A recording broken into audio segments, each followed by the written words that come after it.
Hello friends, मैं कविता गोयल आप सभी का जीके क्लासेज में हार्दिक स्वागत करती हूँ। आज हम करेंगे हरियाणा जीके के मोस्ट इम्पोर्टेंट क्वेश्चंस। तो चलिए क्लास को शुरू करते हैं। पहला क्वेश्चन है, प्रसिद्ध फल्गु मेला किस स्थान पर आयोजित होता है। जो एक प्रसिद्ध फल्गु मेला है ये हरियाणा के फरल गांव में क्या होता है, आयोजित होता है। हरियाणा का जो फरल गांव है ये कहाँ पर है, ये है कैथल डिस्ट्रिक्ट में। कहाँ पर है, कैथल में है। और ये फरल गांव में मेला लगता कब है, तो ये लगता है सोमवती अमावस को। सोमवती अमावस कब होती है, जो भी अमावस सोमवार के दिन होती है उसे कहते हैं सोमवती अमावस। तो इसी दिन कैथल के फरल गांव में फल्गु मेला लगता है। वहीं अगर हम बात करें तरावड़ी की, तो तरावड़ी कहाँ पर है, ये है करनाल में। कहाँ पर है, करनाल में। और इसे ही बोला जाता है तराइन। तराइन भी इसको ही बोला जाता है। और तराइन में क्या है, प्रसिद्ध युद्ध लड़े गए थे जिन्हें तराइन का प्रथम युद्ध और तराइन का द्वितीय युद्ध के नाम से जानते हैं। ये युद्ध पृथ्वीराज चौहान और मोहम्मद गौरी के बीच लड़े गए थे। तराइन का जो पहला युद्ध लड़ा गया था वो लड़ा गया था 1191 में मोहम्मद गौरी और पृथ्वीराज चौहान के बीच। और इसमें क्या होता है, मोहम्मद गौरी की हार होती है और पृथ्वीराज चौहान की जीत हो जाती है। इसके बाद इससे अगले ही साल 1192 में तराइन में दूसरा युद्ध होता है और वो भी पृथ्वीराज चौहान और मोहम्मद गौरी के बीच होता है। लेकिन इसमें क्या होता है, इसमें पृथ्वीराज चौहान की हार होती है और मोहम्मद गौरी की जीत होती है। तो ये भी याद रखना, क्योंकि तराइन में जो युद्ध हुए थे वो बहुत ही प्रसिद्ध हैं। नेशनल जीके और हरियाणा जीके दोनों में ही यहाँ से क्वेश्चंस बनते हैं।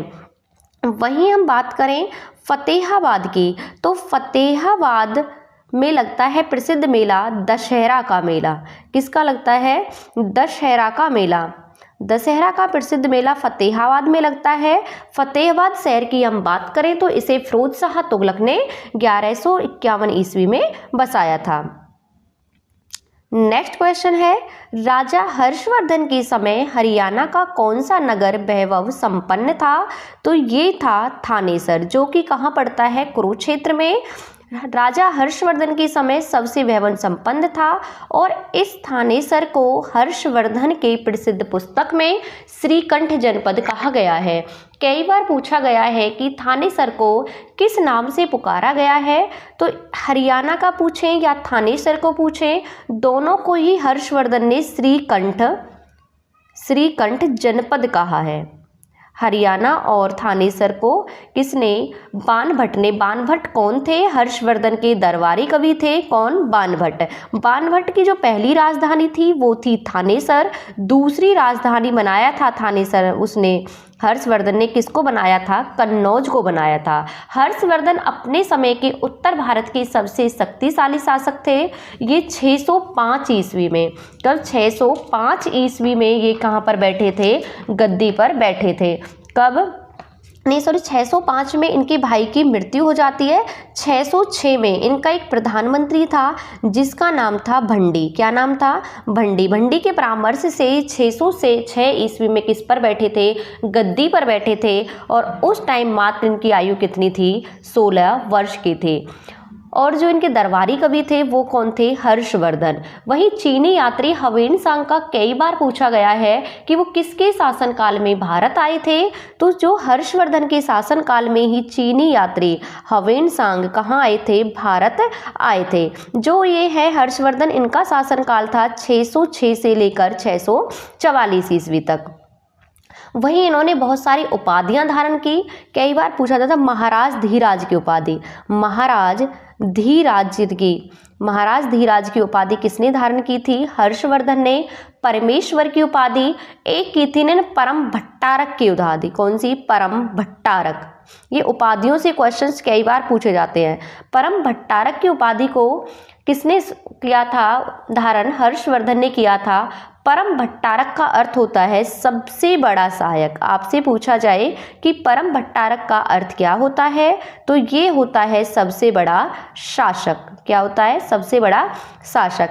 एक इन्होंने की थी सकलोत्तर पथनाथ की। किसकी, सकलोत्तर पथनाथ, शकलोत्तर पथनाथ की उपाधि भी किसने धारण की थी? हर्षवर्धन ने की थी। किसने की थी? हर्षवर्धन ने की थी। कई बार क्वेश्चंस रिपीट हुआ है। शकलोत्तर पथनाथ की उपाधि को किस शासक ने धारण किया था? तो ये किया था हर्षवर्धन ने। अब इसका अर्थ क्या होता है शकलोत्तर पथनाथ का? इसका अर्थ होता है सारे उत्तर क्षेत्र का स्वामी। उत्तर क्षेत्र का मतलब होता है जो हमारा नॉर्थ इंडिया है, यानी कि उत्तरी भारत है, उस सब का स्वामी।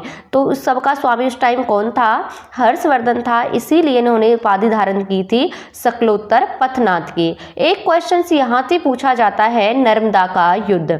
तो नर्मदा का जो युद्ध हुआ था वो पुलकेशिन द्वितीय और हर्षवर्धन के बीच हुआ था 632 ईस्वी में। 632 बोले 633 ईस्वी में हुआ था। और ये इस युद्ध में क्या होती है? इस युद्ध में पुलकेशिन द्वितीय की जीत होती है और हर्षवर्धन की क्या हो जाती है? हार हो जाती है। क्योंकि पुलकेशिन द्वितीय उस समय के दक्षिण भारत के सबसे शक्तिशाली शासक थे। अगर हम उत्तरी भारत की बात करें तो उत्तरी भारत के थे हर्षवर्धन, उस समय सबसे शक्तिशाली शासक। लेकिन वही दक्षिण भारत की बात करें तो दक्षिण भारत में जो सबसे शक्तिशाली शासक थे वो कौन थे? वो थे पुलकेशिन द्वितीय। तो इस क्वेश्चन का जो राइट आंसर होगा वो होगा थानेसर। पंचकुला का नाम पड़ा था 5 झरनों के कारण।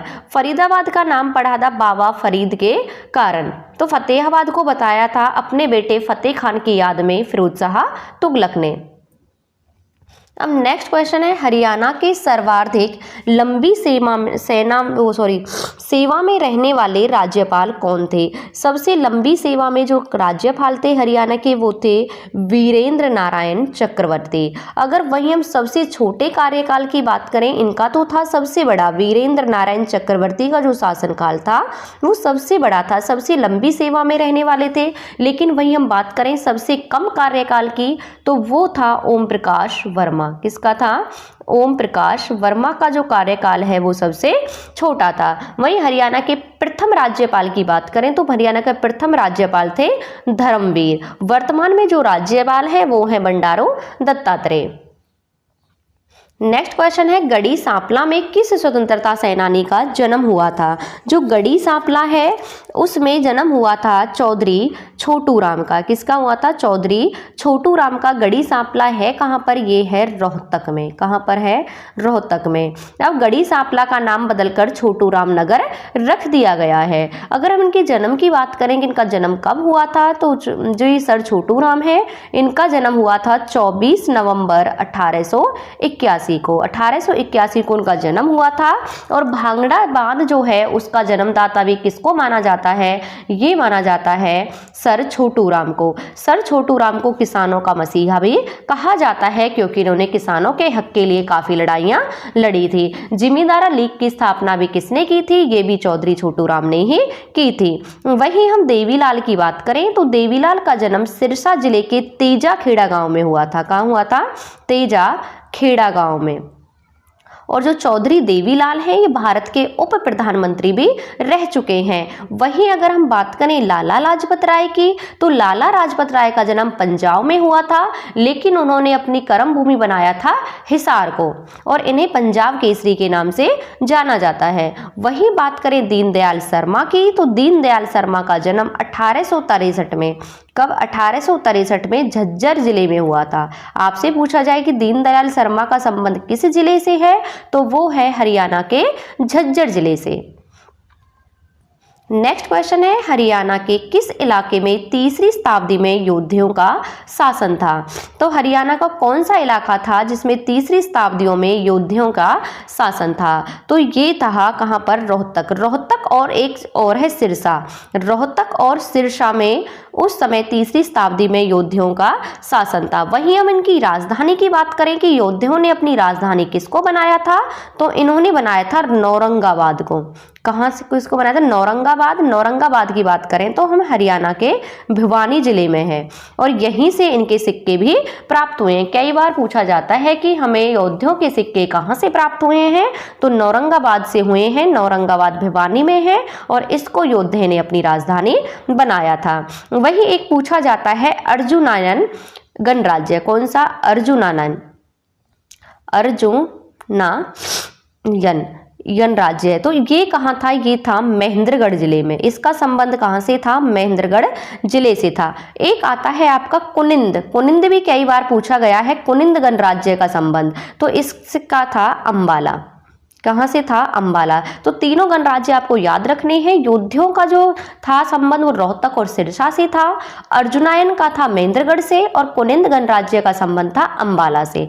वहीं हम पानीपत की बात करें तो पानीपत का जो पुराना नाम है वो था पानप्रस्थ, और यहाँ पर प्रसिद्ध 3 लड़ाइयाँ लड़ी गई थी जिनको पानीपत के युद्ध के नाम से भी जानते हैं। सबसे पहला जो पानीपत में युद्ध हुआ था वो हुआ था 1526 में। कब हुआ था, 1526 में हुआ था, और ये हुआ था इब्राहिम लोदी और बाबर के बीच। इसमें बाबर की जीत होती है और इब्राहिम लोदी की हार होती है। दिल्ली सल्तनत का पहला शासक था इब्राहिम लोदी, जो कि युद्ध स्थल में मारा गया था। इससे पहले दिल्ली सल्तनत का कोई भी राजा युद्ध स्थल में नहीं मारा गया था, और यहीं से भारत में शुरुआत होती है मुगल वंश की। किससे, पानीपत के पहले युद्ध के बाद ही। पानीपत का दूसरा युद्ध हुआ था 1556 में, वो हुआ था हेमचंद्र विक्रमादित्य और अकबर के बीच। इसमें क्या होती है, अकबर की जीत होती है और हेमचंद्र विक्रमादित्य की हार होती है। दिल्ली की गद्दी पर बैठने वाला अंतिम हिंदू सम्राट कौन था, वो था हेमचंद्र, जिसे हेमू के नाम से भी जानते हैं। पानीपत का जो तीसरा युद्ध हुआ था वो हुआ था 1761 में, अहमद शाह अब्दाली और मराठों के बीच हुआ था। इसमें मराठों की हार होती है।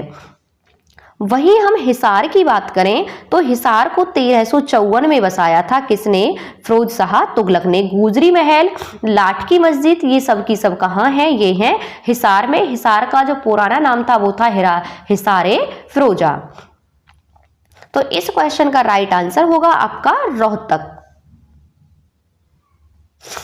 नेक्स्ट क्वेश्चन है, दीनबंधु छोटूराम विज्ञान एवं प्रायोगिकी विश्वविद्यालय कहाँ स्थित है। तो दीनबंधु छोटूराम जो प्रायोगिकी विश्वविद्यालय ये है मुरथल। मुरथल कहाँ पे पड़ता है आपका, मुरथल है आपका सोनीपत में। तो ये मुरथल में स्थित है। इसकी अगर मैं स्थापना की बात करूँ तो इस विश्वविद्यालय की 1987 में इसकी स्थापना हुई थी, और ये हरियाणा का प्रथम सरकारी इंजीनियरिंग कॉलेज है। आपसे पूछा जाए कि हरियाणा का प्रथम सरकारी इंजीनियरिंग कॉलेज कौन सा है, तो ये है दीनबंधु छोटूराम विज्ञान एवं प्रायोगिकी विश्वविद्यालय, जो कि सोनीपत के मुरथल में स्थित है। और अभी बताया था दीनबंधु छोटूराम का जो संबंध है वो कहां से है, ये है रोहतक से। वहीं हम रोहतक की बात करें तो रोहतक में है महर्षि दयानंद विश्वविद्यालय, जिसे एमडीयू के नाम से भी जानते हैं। और वही बात करें हम जींद की तो जींद में है चौधरी रणवीर सिंह विश्वविद्यालय, और सिरसा में है चौधरी देवीलाल विश्वविद्यालय। नेक्स्ट है, कोहिनूर पत्र के संपादक कौन थे।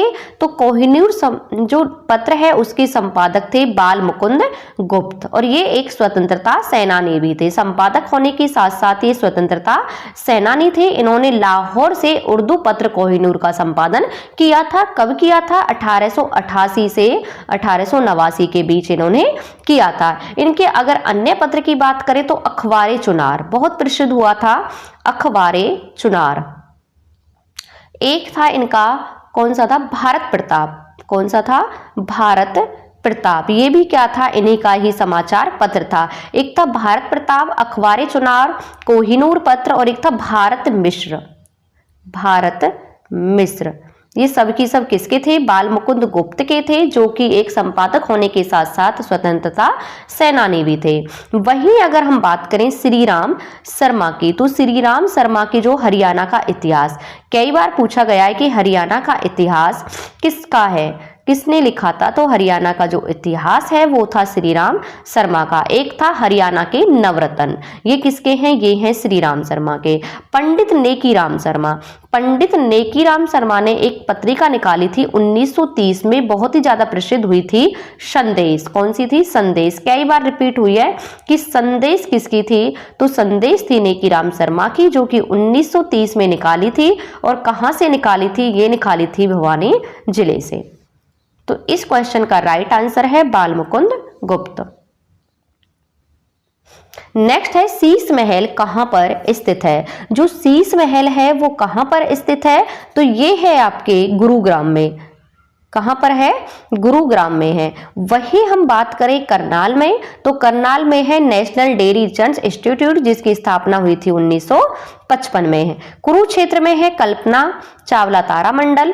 वही हम पानीपत की बात करें तो पानीपत में जो है तेल रिफाइनरी, वो कहाँ पर है, ये है पानीपत में। तो शीश महल आपका कहाँ हो गया, ये हो गया गुड़गांव में, जिसका जो वर्तमान में नाम है वो क्या है, गुरुग्राम। शीतला माता का जो मंदिर है, कई बार पूछा गया है शीतला माता का मंदिर, ये कहाँ पर है, ये है गुरुग्राम में। और जो इस बोर्ड के शीतला माता जो बोर्ड है, इसके अध्यक्ष होते हैं वो होते हैं हरियाणा के सीएम। जो एक पूछा जाता है पूरनमल का मेला, भक्त पूरनमल का मेला भी गुड़गांव के कासन में लगता है, और बुद्धो माता का मेला भी कहाँ पर लगता है, ये भी आपके गुरुग्राम में ही लगता है। गोपालगिरी का दुर्ग भी कहाँ पर है, ये भी गुरुग्राम में है, जिसको बनवाया था बलवन ने। गुलाम वंश के शासक थे बलवन, जिन्होंने हरियाणा से मेवों को नष्ट किया था, उन्होंने ही बनवाया था गोपालगिरी का दुर्ग, जो कि कहां पर है, हरियाणा के गुड़गांव जिले में ही स्थित है। नेक्स्ट क्वेश्चन है, हरियाणा के निम्नलिखित में से किस जिले की सीमा 3 राज्यों से लगती है? तो कौन सा जिला है 3 राज्यों से लगती है, ये है आपका यमुनानगर। यमुनानगर राज्य की जो सीमा है वो यमुनानगर जिले की जो सीमा है वो 3 राज्यों से लगती है। वो 3 राज्य कौन कौन से, एक है उत्तराखंड, ठीक है, दूसरा है आपका हिमाचल प्रदेश, और तीसरा है आपका यूपी, जिसे कहते हैं उत्तर प्रदेश। वहीं हम बात करें चरखी दादरी और एक रोहतक, इन दोनों की सीमा ना तो किसी राज्य से लगती है और ना ही किसी केंद्र शासित प्रदेश से लगती है। वही है जो जींद जिले की सीमा, जींद जिले की सीमा सबसे ज्यादा लगती है 7 जिलों के साथ। कई बार क्वेश्चन रिपीट हुआ है कि हरियाणा का कौन सा ऐसा जिला है जो सबसे ज्यादा जिलों के साथ सीमा बनाता है, तो ये है आपका जींद जिला। कितने जिलों के साथ लगती है, 7, और कौन कौन से हैं, एक हो गया आपका हिसार और दूसरा हो गया है आपका रोहतक, फिर आता है आपका सोनीपत, फिर आता है आपका पानीपत, फिर आता है आपका करनाल, और फिर आता है कैथल, और फिर कौन सा आता है, एक कौन सा रह गया, फतेहाबाद। इन 7 जिलों के साथ किसकी सीमा लगती है, ये लगती है जींद की, जो कि सबसे ज्यादा है। तो कौन से राज्य की सीमा, कौन से जिले की सीमा 3 राज्यों से लगती है, ये लगती है यमुनानगर की। नेक्स्ट क्वेश्चन है, निम्नलिखित में से किस नदी का उद्गम, क्या है उद्गम, अरावली की पहाड़ियों में नहीं है? तो कौन सी नदी है, ये है चेनाब नदी। कौन सी नदी है, ये है चेनाब नदी। इसका उद्गम कौन सी पहाड़ियों से है, इसका उद्गम है शिवालिक की पहाड़ियों से, अरावली की पहाड़ियों से नहीं है, शिवालिक की पहाड़ियों से है। ये हिमाचल प्रदेश के लाहौल स्पीति जिले में से निकलती है। ये वहां से 2 भागों में निकलती है, एक 2 धाराओं में निकलती है, एक का नाम होता है चंद्र और दूसरी का नाम होता है भागा। जब आगे जाकर ये दोनों जो धाराएं हैं चंद्र और भागा, ये आपस में मिल जाती हैं, तो इस का नाम पड़ता है चेनाब। क्या पड़ता है, चेनाब। और सिंधु की सहायक नदियां हैं, सॉरी नदी है कौन सी, चेनाब। आपसे पूछा जाए किसकी सहायक नदी है, ये है सिंधु की सहायक नदी। वहीं हम साहिबी नदी की बात करें तो साहिबी नदी जो है वो राजस्थान के जयपुर में मनोहर जीतगढ़ की पहाड़ियों से निकलती है, और ये हरियाणा में जो प्रवेश करती है वो रेवाड़ी से प्रवेश करती है, और इसी पर बना हुआ है रेवाड़ी में मसानी बांध। कई बार पूछा गया कि मसानी बांध किस नदी पर बना हुआ है, तो ये बना हुआ है साहिबी नदी पर। वहीं जो दोहान नदी है वो भी कहां से निकलती है, ये निकलती है महेंद्रगढ़ में ढोसी की पहाड़ियों से। जो ये है बेड़च नदी, बेड़च नदी कहां से निकलती है, राजस्थान के उदयपुर एक जिला है, वहां पर एक जगह है गोंगुदा, ये गोंगुदा से निकलती है कौन सी नदी, बेड़च नदी। जो इंदौरी नदी है ये मेवात नूह से मेवात की पहाड़ियों से निकलती है, और ये इंदौरी किले के पीछे से निकलती है, इसीलिए इसका नाम रख दिया इंदौरी नदी। तो इसमें से इन सबका जो साहिबी हो गई, बेड़च हो गई, इंदौरी हो गई, इन सबका तो उद्गम है अरावली पर्वत श्रृंखला। कौन सी है, अरावली पर्वत श्रृंखला। जबकि चेनाब नदी की कौन सी है, शिवालिक। ये कहां से निकलती है, शिवालिक की पहाड़ियों से निकलती है।